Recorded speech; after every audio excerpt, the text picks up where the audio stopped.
Heyo, and what is up, gang? Thank you for checking out Sledgehammer TV tonight. The WWE took its first steps down the road to SummerSlam and had a couple of teeny tiny baby steps forward in the right direction before they just stumbled and started to trip and fall all over themselves, stumbling backwards and somehow still ending up flat on their face as the Fallout show to Extreme Rules, which was supposed to kick off our road to SummerSlam, absolutely sucked to high hell with two minor exceptions, and we are here to talk about it right here and right now. My name is Nick Nightmare, and you are watching the Sledgehammer Wrestling Show's Monday Night Raw review.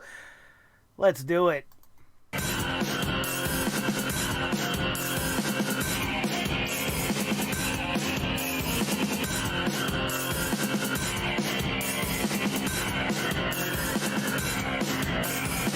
Sledgehammer Wrestling Show.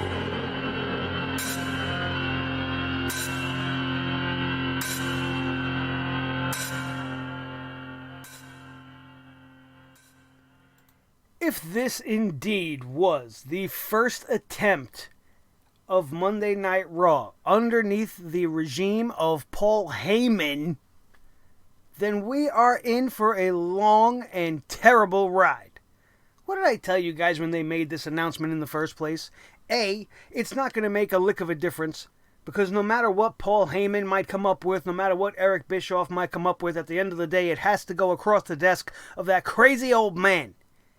And at the end of the day, the Raws we are going to get are still Raws like we got tonight. This was one of the worst Raws of the year. We say this almost every week. Oh, you're just an indie mark guy. No way, man. You cannot sit there for 3 hours and watch this garbage and find anything good about it.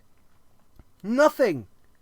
There was really nothing good. Even the good things that you could find in this program are going to end up being fizzled out and turned into shit, because that's what the WWE does. Everybody's going to be creaming their pants that the Fiend showed up tonight on Monday Night Raw. Everybody's going to be super excited about the appearance of Bray Wyatt finally making his appearance outside of the Firefly Funhouse inside of a WWE ring, and it was shot very well. It was unique. It was somewhat different. The WWE was trying to play off of the fact that the New York City area was having power troubles, and they tried to make people think the power was going out. It was a very interesting way to debut The Fiend. The problem, in my opinion, is bringing Bray Wyatt back and inserting him pretty much exactly where he left off, which is in a feud with Finn Balor. And if what they had planned before is any indication of what we got coming towards us in the future, then it's not going to be as good as everybody is anticipating. Sure, everybody's going to want to see the Demon versus the Fiend at SummerSlam. That's a no-brainer. But is this the right way to have Bray Wyatt really come back? Sure, it was a cool and impactful moment. But Finn Balor? What has Finn Balor been doing? Why is Bray Wyatt attacking Finn Balor? Because Finn Balor got a win on him over a year ago before the guy was out with the friggin' mumps or the measles or whatever the hell Bray Wyatt had that put the kibosh on this feud the first time. That was like divine intervention telling you that this was a bad idea. So why we are going back to this now, I don't know. It could turn out to be interesting. I'm trying to see the silver lining in all of this. And the only thing good about it was the act of it itself. That's the way you really kind of want to debut a returning superstar. You bring him out from nowhere. Nobody was really expecting it. The target leaves a lot to be desired, as it's just going to end up putting the Bray Wyatt Fiend version right back in the mid-card where he left off. And this is a character that upon its arrival should be being taken care of, should not be losing. He should not be losing in any way, shape, or form anytime soon. And I'm afraid of what the future holds for what we are going to see with The Fiend and Bray Wyatt. What else was good tonight? Well, we've seen some sort of a continuation of a storyline for once, from one week to the next. It didn't involve Shane McMahon sweating all over the place, but we did see Drew McIntyre taking on Cedric Alexander. Drew McIntyre wanting to exact some revenge for Cedric Alexander last week, coming out as Gary the fucking Goat. And it made sense for him to want to have this match. It made sense for this match to be happening, and it was great that the WWE decided, you know what, Drew McIntyre has been on his back all this time, might as well have him suffer another loss and give the rub to this Cedric kid. Maybe the fans will start to get into him. And one of the things that I was upset with while watching this matchup was the fact that I don't understand why the fans seem to have given more of a shit about Cedric Alexander when they thought he was a fucking old man in a lucha mask than they gave a shit about him tonight as Cedric Alexander. Sure, the crowd popped big when he got the surprise pinfall and beat Drew McIntyre, but what did it really do for him in the eyes of the crowd? Maybe next week, maybe now that he got the win, maybe we'll get some sort of a positive reaction to Cedric, some kind of reaction to Cedric at all. Because for the majority of this match, this kid was pulling off some good stuff, trying to make a comeback as Drew McIntyre had the match in control for a majority of it, even though it only went about 5.5 to 6 minutes. And then Cedric gets the surprise win. It didn't really accomplish all that much, if you ask me. It got a win for Cedric. Great. Where's it going to lead? Is Cedric going to be even on the show next week? Is he going to continue to be featured with Drew McIntyre? Is this going to be a program leading to SummerSlam? I assume so. And it's one that I think I can get on board with. Outside of those two things, both of which I outlined a couple of reasons why they're still iffy at best, if you want to say they were good, this show was an abomination. Right from the onset. Paul Heyman comes out tonight with the newly crowned Universal Champion Brock Lesnar, saying they are going to have a battle royal tonight. They are going to choose the next contender, and it is going to be a... How the hell did he say it? It's going to be... Let me look it up here, because I just freaking blanked on how they called this. A top 10 cross-brand all-star battle royal. More like the random 10 most randomly selected superstars at random. Most of which make no sense. To the losers go the spoils, apparently. Because there is not one person listed on here that really needed to be featured in a main event program opposite Brock Lesnar going into SummerSlam. While seeing Cesaro being inserted into consideration for this matchup piqued my interest, because Cesaro versus Brock Lesnar is a new and fresh match that none of us would see, that would probably tear the house down. Why is Cesaro getting consideration to be put in this match when he was beaten by Aleister Black last night at Extreme Rules? Shouldn't Aleister Black be the one that's being placed in this matchup? Randy Orton, big star from SmackDown Live. They're still trying to say the brand split is alive, so we have to continue on as if that's still a thing. So then please make it make sense to me why you have Randy Orton involved. Randy Orton is a SmackDown superstar. He's got unfinished business with Brock Lesnar. Are we really going to go all the way back to when Brock split his cranium open? Nothing ever came of that. It's going to come now, all these years later, and I'm supposed to give a shit? By the same token, what the hell is Big E Langston doing in this Battle Royal? Why the fuck did they give him the WWE Tag Team Championships with Xavier Woods if your plan with him was to put him in an opportunity for singles gold? You have to make things make sense for people to care. It is completely random. There's no sense in that decision. Braun Strowman, one of the only guys on this list of competitors that actually won a match last night at Extreme Rules, but he's been irrelevant for the longest time. Many of you guys are all getting back on the Braun bandwagon all because he's been throwing Bobby Lashley around, and I'm asking you, why do you give a shit about it? Oh, well, it's wrestling. You don't like wrestling. You're a guy that loves wrestling that don't like wrestling. No, man, that's not wrestling.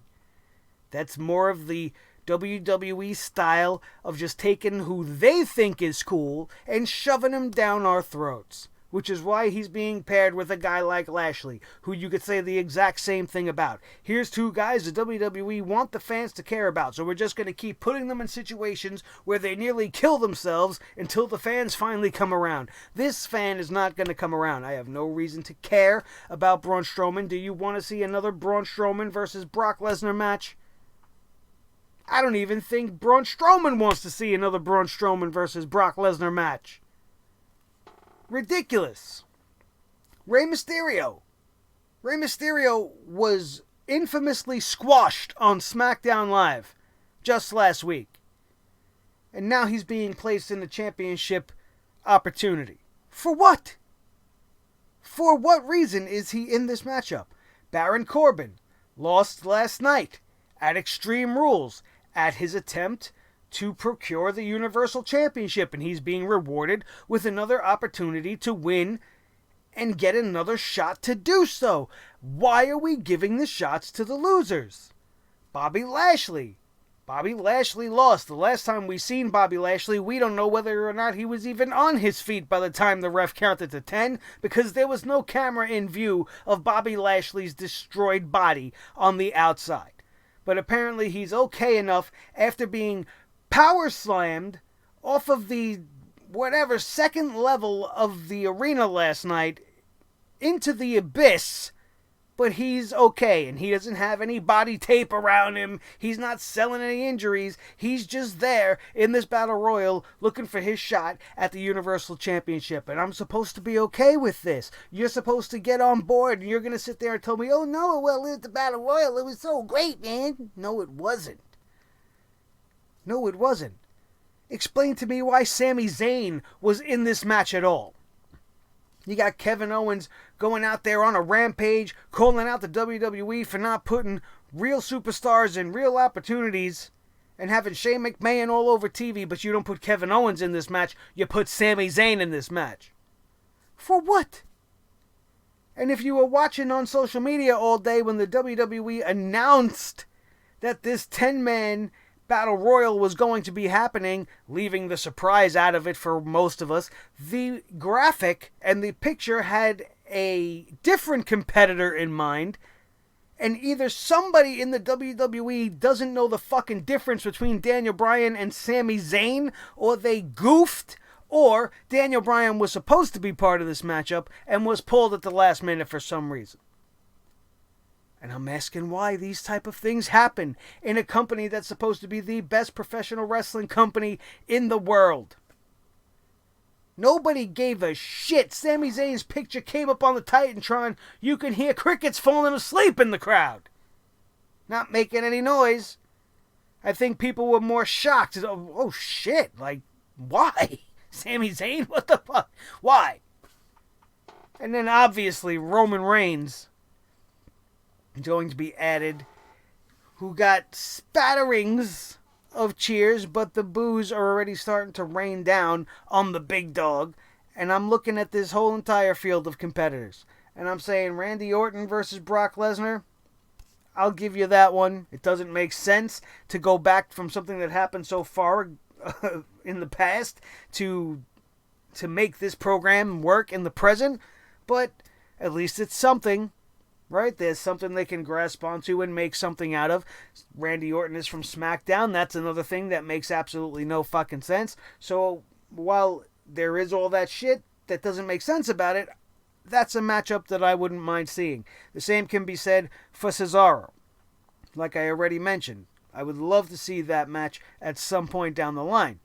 Happening now, after Cesaro just lost a high-profile matchup to Aleister Black, didn't make much sense for him to be involved in this matchup. Why? Why? And that's only the first of many, many things wrong with this episode just as a whole. Every single matchup on tonight, with the exception of the worst match that they could have ever booked, had no time given to it. There was no time given to most of the matches on this night. This was a night where we had matchups with Zack Ryder going up against Mike Kanellis and beating him in like 7 seconds. We had a 2 out of 3 falls match once again because, we have to have those so we can go to commercial break and not ruin the wrestling action. What kind of hypocritical shit is that? We can't ruin the wrestling action, so we're going to plan around the commercial breaks, and every single thing you try ruins everything about this show. How stupid does it look when you got a guy out there, the bell rings, and within 10 seconds, he's getting pinned. And now the first fall is already in the books, and this match hasn't even fucking begun yet. What kind of stupidity is this? How does that make a guy like a Bobby Roode look? Why are these people just so open to taking pinfalls? Do you know how stupid everybody looks? It's the land of the fucking losers. Everybody's losing. You got 50-50 booking in every single fucking matchup, and who cares about anything? Elimination matchups. The women's match tonight to determine Becky Lynch's number one contender will go down as the worst women's match of the whole entire year of any company anywhere, bar none. Why this match was given almost 20 plus minutes to go on, I will never know. The crowd rebelled against this matchup at every turn. Chants of "this is awful," chants of "this is boring."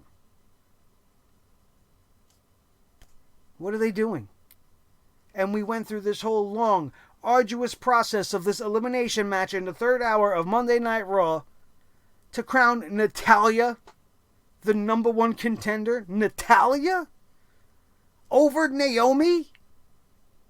What the hell Carmella is doing in this matchup? I don't know why she needed to be there. Why they couldn't have put up a Sarah Logan or somebody else from Monday Night Raw. I don't know. Not that I want to see Dana Brooke, but it would have at least made a little bit more sense because the girl is on Raw. Carmella in this instance makes no sense being around. And the whole entire storyline just fell flat on its face. You got Alexa Bliss with Nikki Cross. Still, Alexa Bliss and Nikki Cross showing no sort of ill will towards each other due to the fact that they lost last night. And once again, Alexa Bliss lost last night in her opportunity to win the SmackDown Live Women's Championship. Tonight, she's getting an opportunity to get a chance at the Raw Women's Championship. Why? Why? It doesn't make sense. Just like a majority of this show. The fast pace of the matches give you no time to invest in anything that's going on. You're giving me nothing.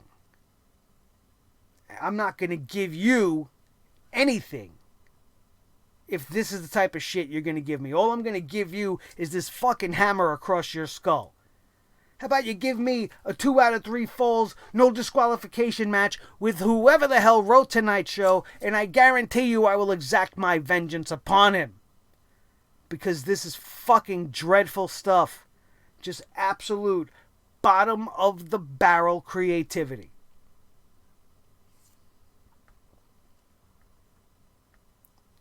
We had Ricochet and the Usos taking on Robert Roode and the Revival to kick off the action on this night, if you want to call it that. Why Ricochet was placed in this 6-man tag and not opposite the club in the 6-man tag that would happen again later tonight. This is one of those shows, man. There is just so much wrong with it. We are going to be all over the place, back and forth, because the WWE just has absolutely no common sense. No common sense. Sure, we had the club come out and, interfere in this matchup, but now we got people interfering in matches, and we got the referees not even doing anything about it. Why is Ricochet coming out during the club match, getting involved, and not getting the Lucha House Party disqualified for his troubles? Because we got to come back from commercial and still continue the action. If you're going to disregard the rules altogether, then I really, really can't get behind what the hell you guys are doing with this commercial break nonsense. Absolutely fucking ridiculous. The first fall had Ricochet pin the one half of the Raw Tag Team Champions in 30 seconds. Let me repeat that. He pinned a champion, one half of the Raw Tag Team Champions, in 30 seconds. You don't find something wrong with that? Absolutely terrible. Terrible. The second fall, we had the heels trying to get over on the Usos, and then the Usos would get a hot tag, but would still get pinned by Dawson in about 3 minutes following the first fall, which was 30 seconds. So within 4 minutes, we had 2 falls, and then we had to go to commercial. It's ruining and killing the momentum of these shows. It's absolutely terrible. It is just terrible. 2 out of 3 falls for no reason. There's nothing on the line. There's nothing at stake. AJ Styles and the club walked to the ring after the match. Ricochet did a suicide dive onto AJ Styles, and then he got beat down. The Usos came to help him out. The Revival got involved. Everything went crazy. And then we went to commercial. Who cares? Who cares about any of this? Who gives a shit about the Viking Raiders? Do you give a shit week after week as they tell you guys, here's the Viking Raiders, and we're going to put them against 2 schmucks with no fucking name value, no recognition, nothing important. They're going to go out there and squash 2 clowns like we're watching WWE superstars from the 1980s. And it's going to mean nothing. I don't give a shit. We seen an interview where Drew McIntyre was backstage and he walking around and told off a group of babyfaces being led by Cedric Alexander. Finn Balor was back there, No Way Jose, and the Street Profits were also back there. He's very, very angry at Cedric because of everything that happened to him last week. He said he was going to eviscerate him. What? And then he quickly backtracks. Haha, I'm only kidding. That's illegal. I'm not going to do that. Who's writing this trash? Nobody talks like this. Cedric said tonight the joke will be on Drew McIntyre. Great. Cedric Alexander faced Drew McIntyre following this encounter that was shown to us and pinned Drew McIntyre after a surprisingly short matchup. Finn Balor was talking to the camera, telling everybody about how he doesn't dwell on the past and he wants his championship title back. But Samoa Joe stands in his way for some reason. Samoa Joe has become the guy that they go to when they just need a guy to wrestle a match. There is no reason for him to be fighting Finn Balor tonight after losing his attempt at the WWE Championship last night. Finn Balor lost his Intercontinental Championship last night. So we're taking the 2 losers and we're putting them in a match tonight to see which one is the biggest loser? I don't understand it. Why? Why? Well, you gotta have wrestling on wrestling shows, duh. Of course you do. But you gotta make it make sense. Finn Balor shouldn't have even been on this show. If you're not going to insert Finn Balor into the club, then there is nothing else to do with Finn Balor. Let him go and take his time off. If your plan now is to have him go one-on-one with The Fiend following his debut after his match with Samoa Joe, after he lost to Samoa Joe in unceremonious fashion, very similar to what happened to him with Shinsuke Nakamura, and then the guy's standing there cheering himself. The guy, Finn Balor, loses to Samoa Joe and then beats up Samoa Joe after the match and starts cheering with the crowd. His music is playing like he just fucking won something. And he didn't win shit. So I'm asking why this is happening. And this was all a setup and a lead-in to the lights going out and the Fiend showing up and giving Bray Wyatt's sister, giving Finn Balor's sister Abigail's kiss. And that was the best moment of the night. It was the best moment of the night. They could have, in my opinion, they could have just played that moment on loop for the entirety of the rest of the show, and I think the show would have been better off for it. Absolutely ridiculous. Finn Balor wants to take some time off, so let him have his fucking time off. By the time he gets back, I hope everybody remembers him. Samoa Joe, the journeyman of the WWE at this point. What's the point of Samoa Joe? Why would you be afraid of Samoa Joe? Why is facing Samoa Joe a big deal anymore when so many people have beat him? You can't be an intimidating badass and a guy that strikes fear into your opponents if you'd never win.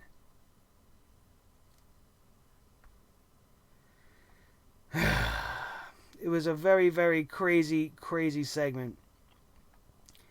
And then you got me all high on the whole Bray Wyatt returning and the Fiend being in the WWE and everything. And then you want to bring me completely down and bring the whole quality of the show down from this point on with the Drake Maverick situation. And the guy has been married to Renee Michelle for what, like 2 weeks now? And he hasn't had a chance to bury his bone in his wife just yet. He still hasn't consummated his marriage. Do you know how stupid this seems? Do you know how dumb this makes this guy look? Let alone the fact that all of it revolves around the 24/7 I'm a clown avocado toast I don't give a shit championship title belt that takes up more time on this fucking program than actual professional wrestling. We're following Drake Maverick and his wife to a hotel room. We got R-Truth in tow as if nobody knows what's about to fucking happen. Absolutely fucking ridiculous. Absolutely ridiculous. And Michael Cole's face coming back from some of this footage spoke volumes, because I think even this guy, as much of a tool as he is and as much of a corporate guy as he is, I think even he knows that this shit has really just sunk. It's just bottomed out, and there's nowhere else they can go with this. It means nothing. It is useless, and it does nothing but drive down the quality of this show tremendously. This was followed by Mike Kanellis versus Zack Ryder. Zack Ryder apparently is on Monday Night Raw. We don't know why. They show Mike Kanellis backstage in Gorilla standing there doing absolutely nothing. He's just standing there staring at the camera so that his wife could come in and yell at him for a second. Start talking about her being pregnant and who's got her pregnant. Maybe it's him, maybe it's not. I don't fucking care. Friggin' awful. Awful. She said her husband was a loser and she was going to win this match for him. She goes and goes to fight Zack Ryder. She goes to take on Zack Ryder, and she is stopped by Mike Kanellis, who is beaten in 5 seconds, and the referee had to make that a point to make that announcement because we have to further embarrass Mike Kanellis. I hope the guy goes home and sleeps in the bags of cash that the WWE is putting in his pockets, and I hope he sleeps well at night knowing that somebody with so much potential, a guy that has spent his entire life working to be a professional wrestler, has made it to the big time only to become a giant joke. And so I'm sure some of you guys would be like, I don't care, I'd take all that money. Well, I wouldn't. I have respect for myself. I have pride. And I would never feature myself along with my real life wife in such a stupid capacity. In an embarrassing light. Sure, it's TV. I know it's not fucking real, but it's stupid. And it makes me sick to my stomach watching this shit. It's that ultra-feminist bullshit. And I can't stand it. And if you're going to do a fucking cuck angle in the WWE, it's just the sign of the times, man, I guess, right? I mean, why? I don't understand. And you got people in the community saying, oh, well, this is Paul Heyman's influence all over it. And if this is already how he's coming out of the gate with shows of this quality and storylines like this, he can go right back to Philadelphia doing a whole lot of fucking nothing and just stay as the advocate to Brock Lesnar and stop it. Because nobody wants to see this. Zack Ryder gets a win over a fucking nobody. He'd be better off going out there and pinning a bag of trash. He probably would have got more over. The only reason it was Zack Ryder is because he's a Long Island guy, and Raw was in Long Island tonight, just a couple of miles up the road from where I sit right now. And I could smell the trash emanating from said location in through my windows. The stench of Monday Night Raw emanates throughout the city of New York tonight. The second six-man tag of the evening, AJ Styles, Gallows, and Anderson, the Club, facing the Lucha House Party for no reason. No follow-up to winning the United States Championship with maybe a nice championship defense, maybe some sort of interaction with Ricochet that's not just completely random and only inserted into the scenario so that they can go take a commercial break. Ricochet involves himself in this matchup and does not get any sort of recognition from the referee. The Lucha House Party does not get disqualified. What? What is happening? I did enjoy the end of this match where AJ Styles just went a little bit off the rails and held in the calf crusher on the Lucha House Party, whoever the fuck it was, whichever the one, whatever mask it was. I wasn't really paying attention at that point. But he was staring into the camera and he was wrenching in on his thing, and he was really, really trying to cement himself on this heel path that he's in. And I did appreciate some of those little finer nuances, the glancing at the cameras and whatnot. But at the end of the day, I don't understand what it was all about. Why they were fighting another six-man tag. Did we really need to see Luke Gallows and Carl Anderson? Why couldn't it have just been maybe AJ Styles versus Grand Metalik one-on-one with everybody else at ringside? You know, do something creative, something different, so we don't have to keep seeing a fucking six-man every 5 minutes now. Now it's even more so. We're getting them twice in one show. And if you want to count and use semantics correctly, the first one was a 2 out of 3 falls match. So that's 3 right there. Three versions of a six-man tag. And then we got another. So we had 4 six-man tags tonight. Technically speaking. Oh my God. They showed once again the Bray Wyatt Finn Balor segment. They plugged the return of Monday Night Raw to Madison Square Garden, a place that they have not filmed a TV taping in years. There has been problems with them, and it's refreshing to see them coming back to Monday Night Raw, to Madison Square Garden rather. It's a mecca of professional wrestling. It's been home to many famous wrestling moments, and it'll be great to see Monday Night Raw get back there. Are they going to make it a good episode for being back at Madison Square Garden? I don't think so. Are they going to make it a big deal? Probably. They're probably going to overbloat it like they overbloat everything else, just like they're talking about this Raw reunion next week, which is nothing more than them trying to get everybody to tune in. Hey, guess what? Remember Stone Cold and Ric Flair and Hulk Hogan and Hall and Nash and the NWO and DX and all these things you used to love? We're going to have them around next week.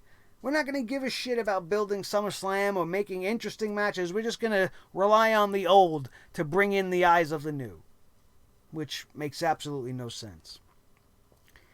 Natalya defeated Alexa Bliss, Naomi, and Carmella in the worst Fatal 4-Way elimination match there may have ever been for the women's division in the history of professional wrestling.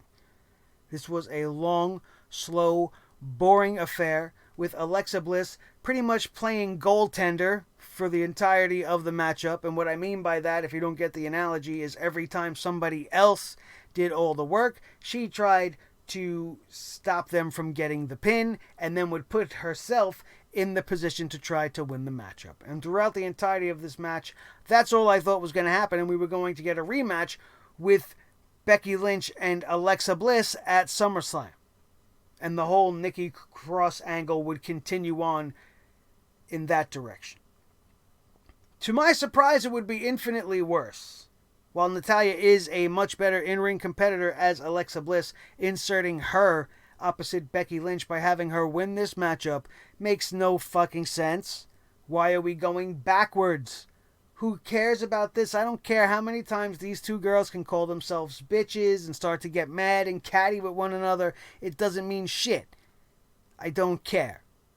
I have absolutely no reason to want to see Natalya in another bid for a championship belt ever again. She did it. She had her moment in the sun. She could retire saying she was a champion. She doesn't need to be around anymore, taking TV time away from other girls that could be doing this much better. Why Naomi was not given the opportunity, I don't know. She's clearly the most over amongst the fans out of everybody involved in this matchup. She's got a great gimmick. She's athletic as fuck. She deserves to be featured prominently in a higher position in the women's roster than just in the fucking mid-card. She's a former SmackDown Live Women's Champion. It would make sense to have her elevate herself and want to test herself against the man.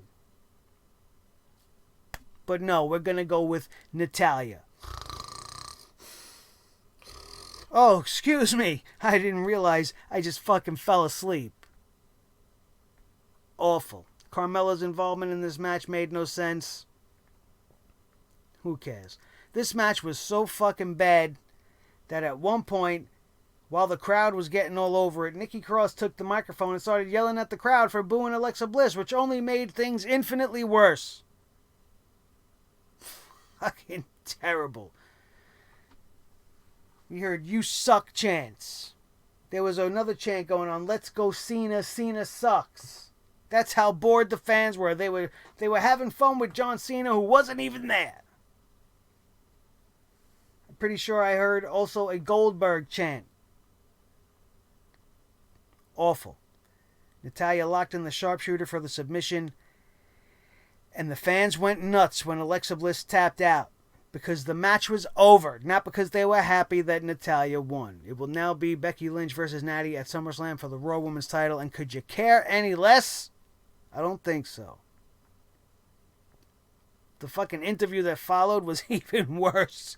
These are two of the girls that are the worst that they could be on the microphone, sitting there trying to sell this matchup, and the only thing that was of note was towards the end, a little bit of that old school heel Natalya came out, and she was like, "Well, I'm gonna pull the horseshoe out of your ass, Becky Lynch," pretty much saying that she's gotten everything she's gotten due to luck alone, and kick the living hell out of her. Ooh, bitch. Ooh, bitch. Get out of here. We had an interview with Randy Orton saying he will win tonight, and it's possible that he has forgotten. It is impossible, and he has not forgotten that Brock elbowed him in the face all those years ago, making the huge gash in his head, trickling the blood all over his face, making Chris Jericho all pissed off because nobody knew that the spot was coming. It was an interesting spot. But do we want to revisit all that? Is it worth going back to it? 3 years ago? Randy Orton hasn't gotten over this in 3 years? Brock Lesnar's been walking around as the champion, holding the Universal Championship hostage for the greater part of the last year and a half. And now you want to do something about it? Maybe too little too late.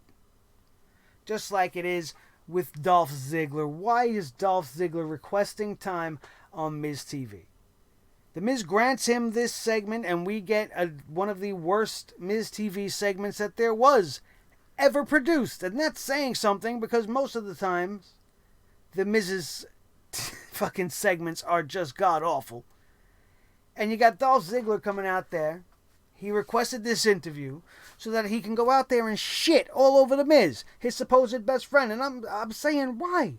While some of the things that Dolph Ziggler was actually saying are true, because this version of the Miz, this t-shirt wearing, ad hocking, watch my TV show, good guy, family guy, dad Miz, just is absolute vomit-inducing stuff.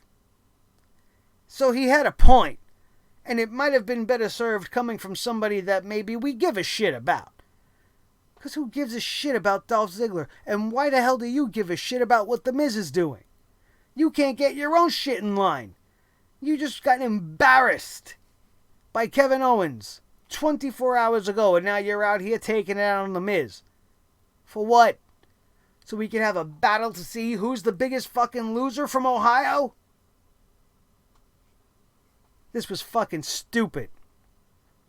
And the Miz was sitting there taking all the abuse, figuring out, oh, well, you're just lashing out at me because of what happened with you and blah, blah, blah.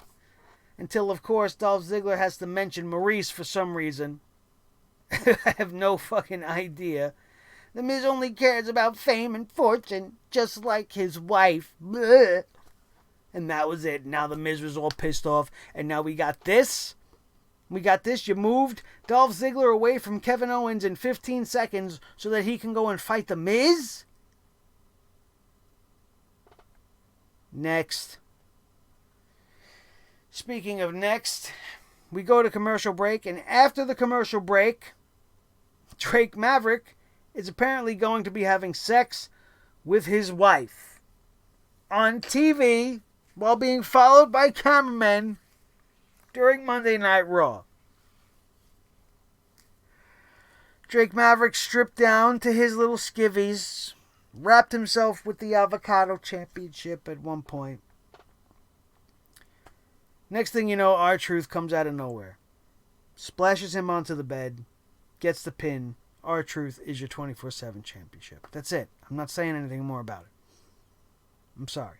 I don't fucking have it in me to even talk about any of the bullshit that happened there.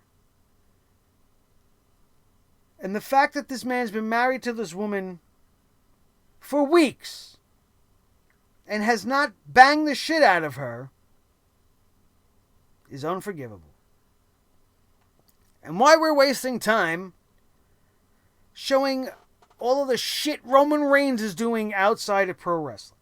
We got to see him at the fucking ESPYs and this and that. Who cares, man?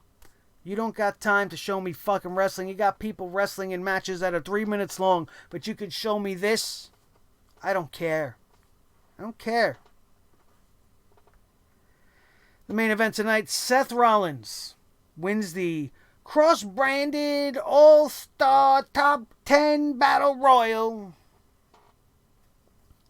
And I'm thinking to myself, this was the longest, most unnecessary way to book a fucking rematch I have ever seen.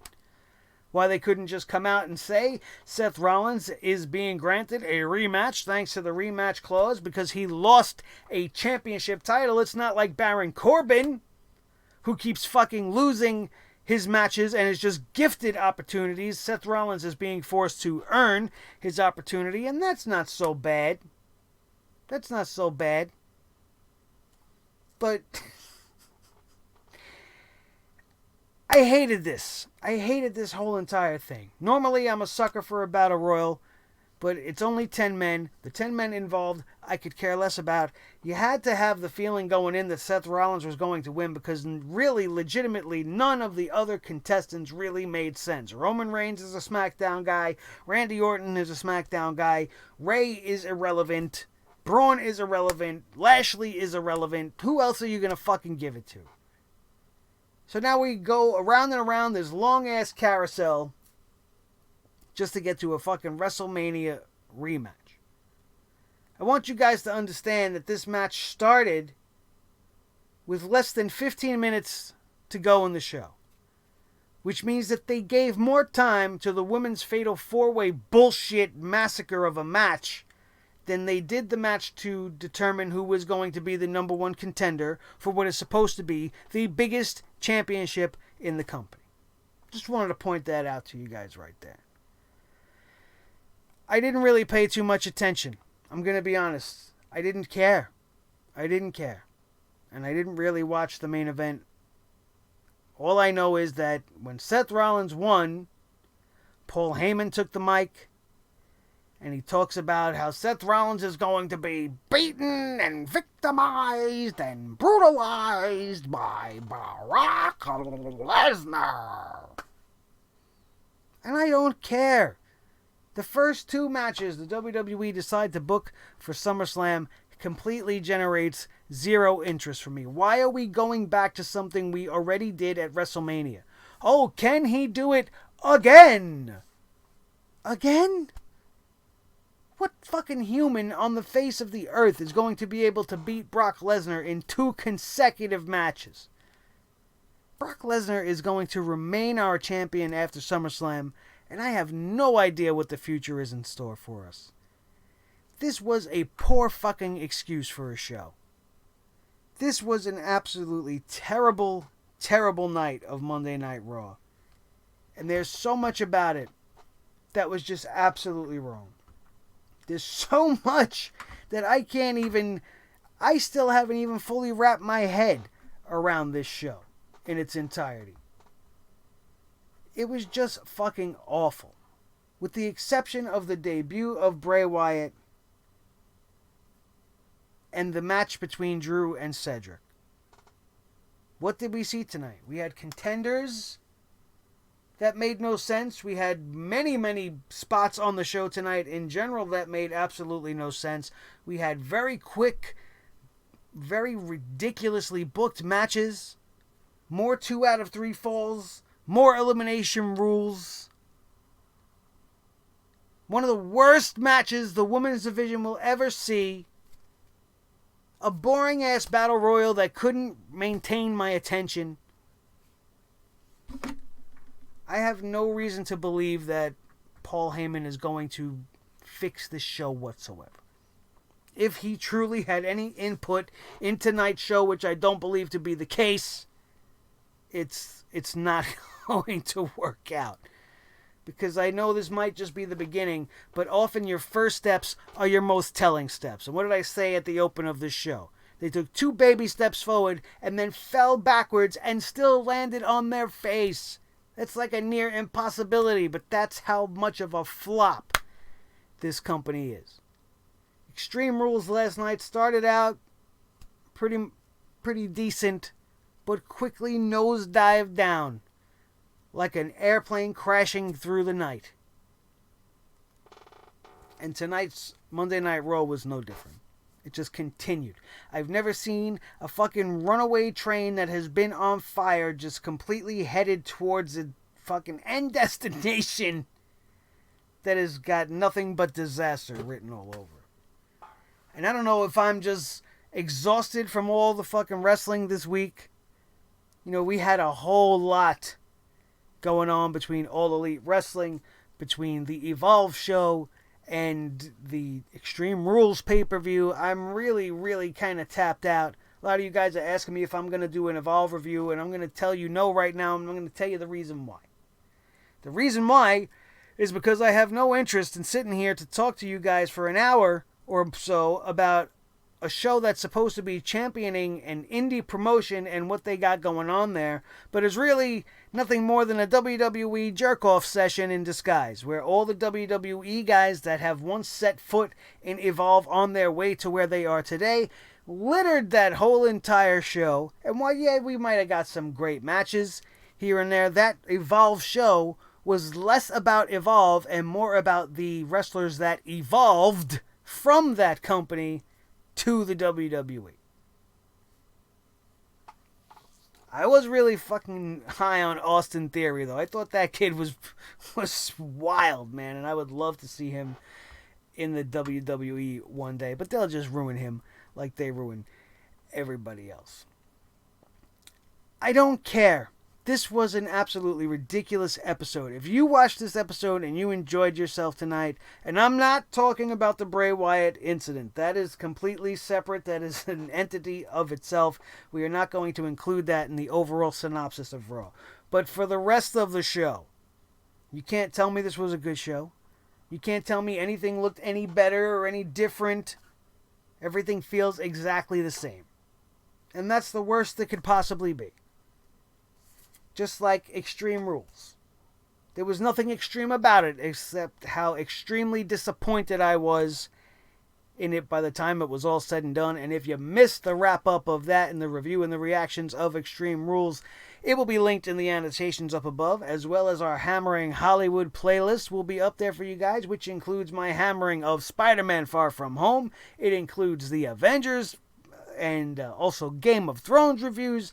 Very, very good stuff as we've been taking down Hollywood one movie and television show at a time, just like we do with our professional wrestling. If you missed Raw and SmackDown's hammerings last week, this was a good show here tonight, but I still believe last week might have been the finest show I have ever produced. Go check it out right now if you missed it. If not, thank you so much for continuing to support this channel. Don't forget to hit that like button if you enjoyed anything we said here today. If you agree with anything we said here today, you definitely need to be part of the family that we are growing here at Sledgehammer TV. Become a Sledgehead today by smashing that subscribe button right now and become one of the over 1,700 plus that know when you want your pro wrestling and entertainment news bullshit free, full of truth, and a little bit of fun.